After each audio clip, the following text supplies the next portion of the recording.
Allez, salut les amis, c'est parti pour la matinale du samedi. Il est midi 19, fraîchement levé. Hier, la nuit fut longue. Donc, pardonnez mes petites erreurs d'aujourd'hui qui seront certainement liées au taux d'alcool que j'ai que j'ai plus dans le sang, mais que j'avais il n'y a pas encore si longtemps que ça. Sur ce, donc, Bitcoin en daily, toujours pareil. Toujours dans l'attente de ce scénario, toujours dans le swing pullback. Et on passe directement sur le H4. Quand je dis dans l'attente, je me suis mal exprimé, c'est toujours dans le déroulement du swing pullback, d'accord? Parce que le swing pullback, on l'attend plus, il est déjà validé depuis qu'on a choc à la hausse. Sur ce, on passe sur le H4. Sur le H4 ici, c'est moi regarder, structure swing toujours baissière, structure interne toujours haussière. Non, pardon, elle est là. Haussière ici. On a sweepé le strong low interne ici. Donc ça, c'est plutôt bullish, comme vous le savez. Mais malheureusement, l'order flow s'est retourné à la baisse pour ce faire. Donc, on a invalidé mon scénario ici. Et on a invalidé ce PI également. Et ça nous intéresse plus non plus. Donc là, on cherche des shorts. C'est moi juste regarder un truc. Est-ce qu'on avait un PI ici ou pas? Oui, on avait un PI. Alors je vais vous faire un replay, sinon vous n'allez pas comprendre. Bah, quoique pas besoin, voilà. Vous voyez bien qu'il y avait un POI, puisqu'il y avait un micro FVG. Et donc là, en gros, on est dans un scénario que j'aurais pu tracer à la clôture de cette bougie. Donc clôture ici, voilà. Scénario que j'aurais pu tracer comme ça, d'accord? Donc vu que j'étais pas là en temps et en heure, en tout cas pas dans la matinale, je vous trace la suite, ce à quoi on s'attend. Suite à ce scénario, c'est pour moi un retour potentiellement dans le POI daily. Comme ceci, ça serait pas mal. Alors target tout à fait arbitraire, optimal, mais arbitraire. Alors ça du coup ça m'intéresse plus non plus. On va alléger tout ça. Ça j'agrandis. Hop. Donc laissez-moi vérifier. Ouais. Donc là on est. Ah non, putain. Ok, donc c'est valide cette target.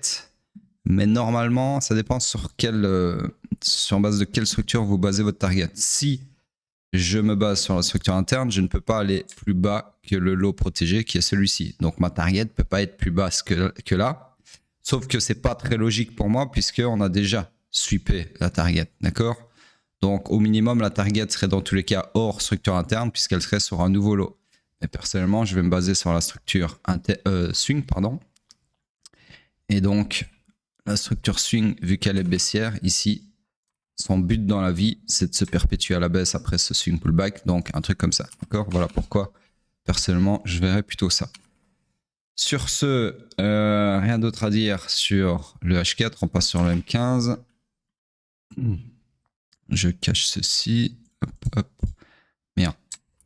J'ai fait l'inverse. Voilà. Donc, le M15 s'est perpétué à la baisse ici. Comme ceci. Nous sommes donc dans une nouvelle structure, swing, qui est baissière et qui est comme ceci. L'order flow est toujours en baissier, hors structure, donc fully aligné à la baisse, donc on cherche des shorts, ce qui est aligné avec ce qu'on vient de voir sur le H4. Donc en gros ici, vous pouvez shorter tous les POI les plus proches du prix. Alors pourquoi tous les POI? Parce qu'au final, ici, on est toujours sur un order flow baissier et tout ce price action là, c'est compris entre le haut et le bas de cette jambe de baisse. Donc tant qu'on est là-dedans, ce qui est entouré, vous pouvez shorter tous les POI puisqu'ils sont tous sous order flow baissier. Ils sont tous gouvernés par un order flow baissier. Sur ce, merde, c'est le mauvais, hop, comme ceci, et donc idéalement chercher des shorts comme ça. Ok. Voilà pour Bitcoin. On passe sur Ethereum puisqu'on est samedi. Ouais, on est samedi. Donc, structure swing baissière. Structure interne toujours baissière, order flow haussier. Donc on est dans le high pullback qui peut aller maximum jusqu'au haut protégé du swing run final. D'accord? Donc on cherche des longs là tout de suite maintenant. Comme sur Bitcoin en gros. Hop. Comme ceci. Daily. Donc nouveau scénario attendu. Ça serait un truc comme ça. Target maximum le strong high. D'accord? Il n'y a pas de supply ici dans le premium, dans l'extrême premium du range. Donc on va targeter tout simplement le strong high qui est censé tenir. D'accord? Voilà, je vais agrandir un peu la structure aussi. Et on passe sur le H4. H4, c'est moi qui ai acheté ceci. Hop. Donc le H4, lui, c'est déjà perpétué à la hausse, comme ceci. Magnifique structure. Donc vous voyez, ici on est revenu au niveau de l'EQ du range de la structure précédente. Et on a une nouvelle structure donc comme ceci. Alors ici on a eu un swing pullback suffisant. Donc là c'était une mission échouée. Ceci ça m'intéresse plus. Hop. Merde. Évidemment. Hop. Donc je disais mission échouée ici sur une tentative de run du week high. Top liquidity comme ceci. Ensuite order flow baissier mais sur mèche. Alors ici c'est assez spécial puisque on a eu d'abord utiliser ça. Grab de liquidité, mission échouée. Donc la jambe fautive c'était celle-ci. Donc son lot était exposé à se faire sweeper, chose qui a été faite ici. Ce sweep du lot de la jambe fautive a conduit à un choc. Choc qui peut être vu comme au final un combo, puisque ici on a un V-shape recovery. D'accord? Donc tout ça pour dire que combo à la baisse, mission échouée, order flow baissier, mais c'était sur mèche. Ok? Et derrière, gros momentum haussier. Sauf que après on réattaque le point de choc. Ici, ici, ici, ici, ici, ici. Merde. Donc, pendant 4x4, 16, pardon, putain. Le cerveau en compote. 4x4, 16. Du coup, donc il n'y a pas eu de follow-through pendant 16 heures sur le point de choc. Et au final, sur cette bougie, on a quand même réussi à établir un follow-through, c'est-à-dire à clôturer un corps de bougie sous le niveau de choc ici. D'accord? Confirmant l'order flow après autant d'heures. Donc voilà, order flow bel et bien baissier. Comme sur Bitcoin, exactement comme sur Bitcoin, on a ici un POI qui est en train d'être revisité. H4. C'est moi fermer la notification WhatsApp. Donc, target pareil, hein, c'est exactement en gros le même raisonnement. À peu de choses près que sur Bitcoin. Ce qui est logique, j'ai envie de dire. Hop, merde. Et je raccourcis un petit peu ma structure. Voilà. Sur ce, c'est tout pour Ethereum. On passe sur Hype puisque nous sommes samedi. Donc en daily sur Hype, qu'est-ce qui nous a fait de bon le petit Hype? Ok, donc on est toujours, comme j'avais expliqué, donc toujours fully aligned à la baisse. Ce scénario est toujours valide malgré la validation du supply qui lui était associé, du POI qui lui était associé. Et entre-temps, la semaine passée, je vous avais dit qu'on avait un nouveau POI ici où on pouvait continuer à chercher des shorts et c'est exactement ce qui est en train de se passer. D'accord? Donc si vous avez shorté ce POI, c'est magnifique. Donc, et d'ailleurs, on a une chaîne de POI qui se constitue puisque là, vous voyez qu'on a créé un autre POI qu'on peut aussi shorter, bien évidemment, puisque, comme je viens de vous le dire, le scénario baissier principal est toujours le même. Donc voilà, en gros, vous pouvez éventuellement continuer à shorter ça. Vous voyez, même dans un price action dégueulasse comme ça, où on a un range aux yeux du normie, d'accord, ou des normies, eh bien au final, quand on balise tout ça, c'est très très clair. Ok? En tout cas, c'est exploitable. Sur ce, on passe sur le H4. Le H4, lui, laissez-moi me rappeler. Donc, structure swing haussière, structure interne baissière. L'order flow était baissier, je suppose. Alors, on va faire un petit replay, ce sera plus facile quand même. Pour vous comme pour moi, ça m'évitera de trop penser. Attendez, je me suis mon nez qui coule 2 secondes. C'est froid dehors un petit peu. Bon, sur ce, replay. Donc, on attendait ceci. Au final, on a fait un nouveau lot. Donc, ça veut dire que le point de choc, ce scénario-là, il était plus intéressant puisque si on revenait dans le supply là, on allait choquer à la hausse avant, d'accord? Vu qu'on a fait un nouveau lot entre-temps. Donc, du coup, plus de scénario à ce moment-là. On cherche toujours des shorts, mais il n'y a rien à short. Ok, en fait, vous aviez ce nouveau POI à short, celui-ci, en fait, sur lequel vous aurez pu chercher un short, d'accord? Mais bon, est-ce que, encore une fois, ici, je m'adresse à mes élèves, est-ce que chercher un short, donc, on va revenir au moment où le POI vient de se confirmer, voilà.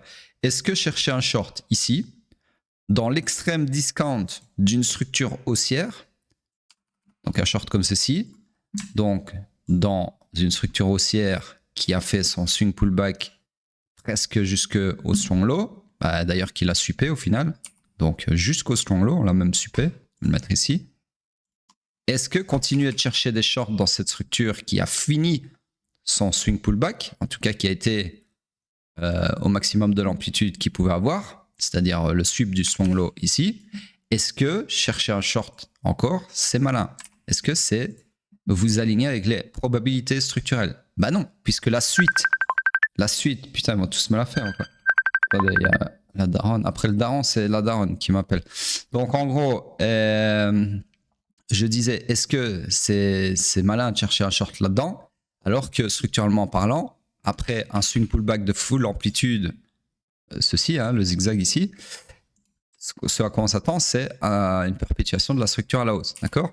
Donc non. Alors c'est structurellement valide, vous pouvez scalper un petit short ici, dans l'optique où la structure en fait se retournerait à la baisse au lieu de partir en swing run final et de se perpétuer à la hausse, mais c'est pas haute probabilité, d'accord? Merde. Donc en gros, ici, ce que je préconise dans ce cas-là, c'est de sit on your hands, encore une fois, de ne pas chercher à short dans l'extrême discount d'une structure qui vient de super son strong low, mais plutôt d'attendre un retournement de l'order flow à la hausse, qui laisse plutôt un POI que vous pouvez long, et là, vous avez un énorme mouvement potentiellement à long, d'accord? Donc ici, il vaut mieux, en gros, ce que j'essaye de vous dire en langage très simple, au lieu d'essayer de shorter le bottom, parce que là, on est dans la zone du bottom structurel. Bon, on ne sait pas si ce sera un bottom, mais structurellement, c'est ce à quoi on s'attend. Au lieu de shorter à bottom, attendez que l'order flow vous confirme qu'on est potentiellement sur un bottom déjà, et que après, vous pouvez chercher à long le bottom. Okay, donc en gros, au lieu de shorter le bottom, la zone de bottom structurelle, eh bien, il faut attendre pour le long. Il faut attendre une confirmation de l'order flow en ce sens, d'accord? Bref, je sais pas du tout ce qui se passe après, on va voir. Alors, pourquoi ça marche pas? Ok, donc on revient, et comme par hasard, regardez, on revient avec du gros momentum. Donc ça confirme un petit peu ce que j'ai dit. Donc on va voir si maintenant on retourne l'order flow à la hausse. Donc là, le supply arrête le prix, le rejette in extremis, juste avant son invalidation. Et finalement, voilà, vous voyez, le supply n'a pas tenu. Et encore une fois, c'est pas étonnant parce que on attend structurellement, on s'attend à un truc comme ça, d'accord? Donc on est dans l'extrême discount. Je sais que je répète, mais c'est pour que ça rentre dans votre putain de cerveau de noob. Donc on est dans l'extrême discount d'une structure haussière. Donc on s'attend à ce qu'ici, il y ait un bottom structurel, d'accord? Et donc c'est ce que vous avez. Surtout que là, on a récupéré de la liquidité sous un lot significatif qui n'est autre que le strong low, ok? Donc vous avez toutes les raisons du monde de vous attendre à un momentum haussier. Alors je dis pas que ça va aller jusqu'à perpétuer la structure à la hausse, mais c'est ce à quoi on s'attend en termes de probabilité structurelle, d'accord? C'est comme quand le ciel est nuageux et gris, mais on s'attend en termes de probabilité pas à un arc-en-ciel ou à un ciel bleu azur. On s'attend à de la pluie, d'accord? Ici c'est pareil. On a toutes les. En gros, ce que j'essaie de vous dire, c'est qu'on a toutes les putain, je trouve plus le mot. Les confluences, voilà, les confluences réunies, structurellement parlant, pour amorcer un bottom, d'accord? Donc vous devez plutôt guetter des longs plutôt qu'essayer de shorter absolument parce qu'il y a un setup de short qui s'offre à vous, alors que structurellement parlant, c'est pas très intéressant de short, pas à cet endroit-là, d'accord? J'en reviens à cette notion KKPP qui est le premium and discount, mais on cherche des shorts, les shorts sont plus probables de se réaliser dans le premium d'une structure haussière bien évidemment, que dans le discount, d'accord? Et les longs sont plus intéressants dans le discount que dans le premium. D'accord? C'est comme ici, là. Si par exemple, on est sur cette grosse bougie verte là, et vous cherchez à long, c'est débile, parce que vous cherchez à long dans le premium d'une structure qui vient de se manifester. Et donc, à quoi on s'attend structurellement plutôt dans cette zone-là? On s'attend à un swing pullback, d'accord? Dans la jambe de la structure, dans le swing run initial, comme on appelle ça. Voilà, bref, en gros c'est pas très compliqué, mais il y a plein de gens qui oublient ces notions basiques. Et ça peut vous faire éviter beaucoup de mauvais trades. Si déjà vous basiez uniquement vos trades en vous forçant dans une structure donnée, peu importe, à ne prendre que des longs dans le discount et à ne short que dans le premium, bah déjà vous allez voir une putain de différence. Si vous arrêtez de chercher des longs dans le premium et que vous arrêtez de chercher des shorts dans le discount, vous allez déjà être beaucoup plus rentable parce que vous êtes tout simplement aligné avec les probabilités structurelles. Sur ce, qu'est-ce qui se passe après? Si ça marche, voilà. Eh bien, on choque à la hausse. Et donc ça, ce choc de merde ici, c'est notre confirmation que potentiellement, on vient d'amorcer un bottom, on vient de former un bottom et on part en swing run final. Alors, est-ce que ce sera ça la suite? J'en sais foutre rien. Mais en tout cas, en termes de probabilité structurelle, encore une fois, c'est ce que vous devez essayer d'exploiter. Donc là, on n'a pas encore de POI, on attend la prochaine clôture. Là, on a un POI. Donc, on peut tracer la demande, bah, le POI du coup, c'est pareil. Hop. Enfin non, c'est pas pareil. Une demande est également un POI quand l'order flow est haussier. Sinon, c'est juste une demande. Quand l'order flow est baissier, un supply est également un POI. D'accord? Pas compliqué. Ça devient un POI quand c'est aligné avec l'order flow. Donc en gros ici, demande alignée avec l'order flow, c'est un POI. POI égale point of interest, comme vous le savez déjà si vous me suivez depuis un moment. Donc en gros ici, le scénario à ce moment-là, c'est des longs. Alors long jusque où, peu importe, mais c'est long, d'accord? Donc on va voir si ça tient. Et au final, malheureusement, comme je vous l'ai dit, on n'a pas de garantie que ça fonctionne à chaque fois. Mais là, il y avait de bonnes probabilités, d'accord? Alors la bonne nouvelle ici, c'est que quand le prix revient dans le POI, il revient avec un momentum tellement fort qui prend le truc directement que ici, il y a beaucoup de chances que vous n'ayez même pas trouvé un long sur les low time frame parce que le prix était trop bearish, d'accord? Donc au final, oui, vous cherchez des longs, mais vous n'êtes pas spécialement sorti avec un stop loss, avec une perte, puisque vous avez peut-être même pas pris de position, sûrement par rapport à ce momentum incroyable, d'accord? Incroyablement bearish. Donc tout ça pour dire qu'à ce moment-là, eh bien, rebelote, on cherche des shorts. Alors déjà, pourquoi? Parce que l'order flow s'est retourné à la baisse, mais surtout parce que la structure aussi s'est retournée à la baisse, d'accord? Donc là, on n'est plus du tout dans une structure haussière, on est dans une structure qui vient de se retourner à la baisse, d'accord? Donc là, à ce moment-là, on cherche short tout azimut, les longs, c'est de l'histoire ancienne. Et c'est ça, l'habilité du vrai trader à changer de billet et non retourner sa veste comme les noobs disent, ceux qui n'y comprennent que dalle en analyse technique. Voilà pourquoi ce que vous appelez des retournages de veste, pourquoi ils se produisent. Je viens de vous l'expliquer par A plus B. Parce que la conjoncture structurelle s'est retournée. Vous n'avez pas cherché, c'est encore une fois, on en revient à la météo, analogie, parfaite. Quand il pleut, vous n'avez pas à sortir en Marcel et en Tongue, d'accord? Vous allez sortir avec un parapluie. Même si la veille, où il y a 2 heures, le ciel était bleu azur et que le soleil tapait. Parce que vous vous adaptez en temps et en heure au climat. Donc ici, c'est pareil sur les marchés. Il faut s'adapter en temps et en heure, d'accord? Donc quand l'order flow n'est plus haussier, pourquoi s'obstiner de chercher des longs, d'accord? Donc quand vous aviez ici un bottom qui se confirmait, c'était les longs qui étaient sur la table. Mais une fois que vous avez ça là, les amis, pourquoi s'obstiner à racheter un bottom qui n'est plus d'actualité? Ça n'a aucun sens, ok? Donc, tout ça pour dire qu'on cherche des shorts. Alors, flemme de tracer le scénario, vous avez compris, hein, hop. On revient dans le POA. Voilà, on revient dedans et au final, alors ici, le price action, je vous cache pas qu'il est un peu crapuleux. Oui et non, d'accord? Parce que ici, si je refais le raisonnement à l'envers, celui que j'avais fait sur le bottom, on peut faire ici, c'est un bottom aussi, vu que la structure a changé de sens, mais ici, après, comme je vous avais dit, en fait, ici, chercher un long ici, après un BOS, c'était pas intéressant, parce qu'on s'attendait à un swing pullback. Ici, c'est pareil, mais dans l'autre sens. Est-ce que chercher un short ici, c'est vraiment intéressant? puisque après un swing run initial, on s'attend à quoi? À un swing pullback. C'est juste que c'est inversé, d'accord? Donc ici, vous feriez mieux, encore une fois, d'attendre que l'order flow se retourne à la hausse pour signaler l'entrée en swing pullback et commencer à chercher des longs pour exploiter ce swing pullback à la hausse. Et encore une fois, si vous aviez appliqué le bête principe que je vous ai dit juste avant, qui est de ne jamais shorter dans le discount, en fait, ça, c'est même pas un truc qui vous intéresse. Et au final, vous avez pas du tout de problème à ce que ça passe ça. Parce que vous savez que dans le discount, on a plus de probabilité de chercher des longs. On a plus de chances de réussir ces trades en cherchant des longs. D'accord? Donc ici, du coup, vous cherchez des longs, comme je viens de le dire, dans le discount, en espérant que le prix revienne ici, d'accord, et fasse ça pour aller, au final, finir son swing pullback dans le premium, d'accord, pour ensuite partir. Et là, vous chercherez des shorts une fois que le prix sera arrivé dans le premium, d'accord, et vous couperez vos longs. Donc voilà, c'est ça. C'est tout simplement ça. À ça que ça sert le mapping structurel. C'est pas pour garnir ou pour décorer, ok. Donc voyons voir ce que ça a fait. Aucune idée. Hop. Donc malheureusement, on ne revient pas. Pas tout de suite en tout cas. Si on revient dedans. Alors ici, est-ce qu'il a tenu ou pas? C'est moi vérifier. Donc là, c'était quoi? Oh putain, les virgules de fou.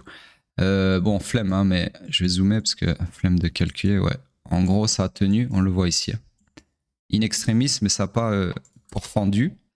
Donc pour le moment, en tout cas, ça tient. Donc là, vous aurez pu chercher des longs. Comme merde. Il est où mon outil là? Vous aurez pu prendre un long peut-être là-dedans, j'en sais rien. Pour voir s'il y avait un setup qui était offert en temps et en heure sur la low time frame. Donc au final, ouais, donc prochaine bougie, on va voir. Voilà, et puis au final, peut-être vous auriez pu scalper un petit long ici, j'en sais rien. Et au final, invalidation, mais invalidation de la demande. C'est-à-dire que là, l'order flow n'a pas bougé. Donc oui, votre demande ici, elle est caduque, elle est éventrée, mais vous aviez une demande juste en dessous, qui est ici. Et c'est au final celle-là que le prix vient taper. Donc là, rebelote, vous pouvez continuer à chercher des longs dans cette demande, d'accord? Puisque elle est bien pricée, elle est dans le discount, d'accord? Et donc, intéressant de chercher des longs. Alors ici, ça devient un peu plus ambigu. Parce que d'un côté, comme je viens de vous le dire, vous cherchez des longs dans le discount, donc dans un POI dans le discount, c'est intéressant, mais le prix vient, lui, du premium, d'accord? Donc il y a une petite possibilité ici qu'on soit en fait dans le swing run final. Mais pour le moment, c'est pas matérialisé puisque l'order flow est toujours haussier. Maintenant, si l'order flow se retourne à la baisse, on sera clairement dans le swing run final. Et là, il sera plus question de chercher des longs, même dans le discount, il sera question de chercher des shorts, d'accord?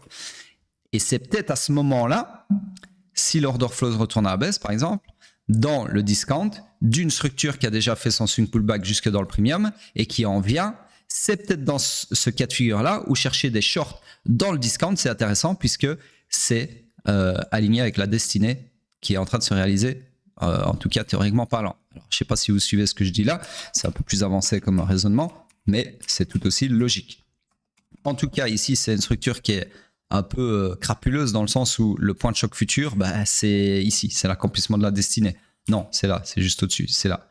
Donc, belle affaire, parce que en fait, votre swing run final, il sera confirmé ici, juste avant d'arriver à la ligne d'arrivée. Donc, c'est la belle affaire. Donc, en gros, quasi impossible de shorter ce truc-là basé sur l'order flow, en tout cas.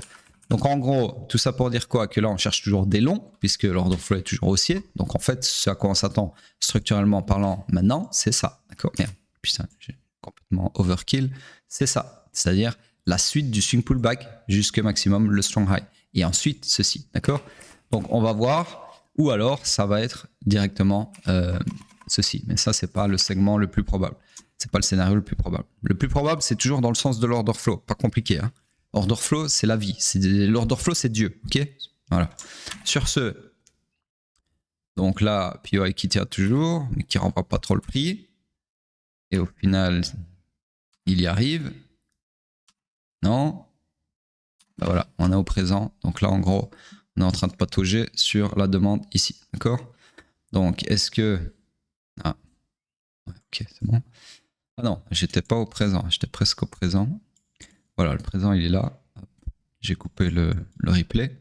Donc voilà. Donc au final, vous voyez que quelqu'un qui s'est dit « Ah, mais oui, mais on vient du premium avec gros momentum V-shape, machin, comme ça. C'est sûr, on va accomplir la destinée du range parce qu'il est baissier, la structure est baissière. » Bah ça, c'est un mec qui a rien compris au mapping structurel en temps et en heure. Pourquoi?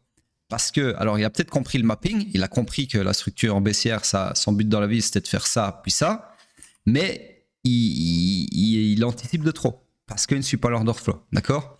Donc ce mec-là qui essaye d'anticiper et de shorter l'accomplissement de la destinée, il a tout faux. Parce qu'au final, ici, on est toujours, techniquement parlant, à cause de l'order flow qui est haussier dans une structure baissière, on est par définition dans le swing pullback, d'accord? Donc on cherche toujours des longs, puisqu'on cherche toujours en fait à chercher des longs comme ça, ok? Et donc ceci, là maintenant tout de suite, ça doit être vu uniquement comme un retracement dans le swing pullback. Donc swing pullback, entrée en swing pullback confirmée ici, retracement dans le swing pullback vers une demande bien pricée et continuation du swing pullback attendu. J'ai pas dit que c'est ce qui va se passer, ok? Voilà, donc c'est comme ça qu'on raisonne. Franchement, c'est pas compliqué, hein. Ça demande de l'entraînement, ça demande comment dire, d'ajuster votre plasticité neuronale, la plasticité du cerveau, hein, parce qu'il faut savoir que le cerveau, c'est comme, je sais pas si on dit ça en France, de la plasticine. Donc c'est la plasticine, c'est la terre modelable avec laquelle on jouait quand on était petit. Et vous pouvez faire des formes, ce que vous voulez avec, qui est malléable. Bah, le cerveau, c'est pareil. Le cerveau, vous en faites ce que vous voulez, d'accord? Suffit de l'entraîner, suffit de le modeler. Et c'est ce qu'on appelle la restructuration cognitive ou restructuration cognitive via la plasticité, modification de la plasticité du cerveau ou plasticité neuronale, appelez ça comme vous voulez. J'en sais foutre rien, je suis pas chirurgien, je suis pas docteur, mais voilà, je me suis quand même renseigné sur le sujet. C'est très très intéressant et c'est ce qu'on fait tous les jours dans plusieurs domaines de façon plus ou moins consciente, hein. Il y a des gens qui le font inconsciemment et il y a des gens qui, comme moi, travaillent dessus en essayant de structurer le cerveau pour devenir un mec qui maxe toutes ses stats dans la life. Sur ce, c'est tout pour Hype. Et là, franchement, je vous ai lâché sous gueule de bois une putain de masterclass structurelle, 27 minutes and counting. Donc voilà, on va passer à la suite. Donc en gros ici, bah, la suite du scénario au final, c'est ça, hein, ce qu'on attend, c'est minimum vers le high là, ok. Oui, alors il y en a qui vont se dire, mais pourquoi la target c'est pas dans le supply ici, opposé? Bah parce que pourquoi est-ce que je penserais que ce supply là est pertinent dans mon scénario en tant que target alors que on est sur un order flow haussier? Sous-entendu, les supplies ne sont pas censés tenir, d'accord? Puisque ce qui est censé tenir sous un order flow gouverné à la hausse, ce sont des demandes et pas des supplies, ok? Toi, enfoncer ça dans ton cerveau de macaque. Sur ce, on passe sur Bitcoin en weekly. Ah là, je sais, là, il y a des gens, ils sont choqués, ils disent putain, ils parlent mal, ah, ils me traitent mal. Ouais, mais en attendant, je te lâche des putains de masterclass 365 jours par an. Donc ta gueule, si t'es pas content, tu vas voir un mec qui te caresse dans le sens du poil et qui t'apprend que de la merde. Et tu changes de chaîne. Donc, sur ce, moi personnellement, je préfère un mec comme moi qui me lâche du lourd en me chiant dans la gueule plutôt qu'un trou du cul comme, j'ai plus son nom mais je l'aurais bien cité, je sais plus comment il s'appelle ce con, qui vous raconte monts et merveilles, il n'y a rien qui se réalise, c'est que de la merde. Par contre, il vous parle bien. Oh, putain, il vous voit carrément. Il vous voit. Donc voilà, vouvoiement ou skills, à choisir. Personnellement, je préfère des skills. Ok. Donc sur ce, il n'y a rien à dire de plus que les jours précédents. On attend les 100 patates, la clôture weekly, et puis on verra lundi matin. Sur ce, je vous dis à plus tard.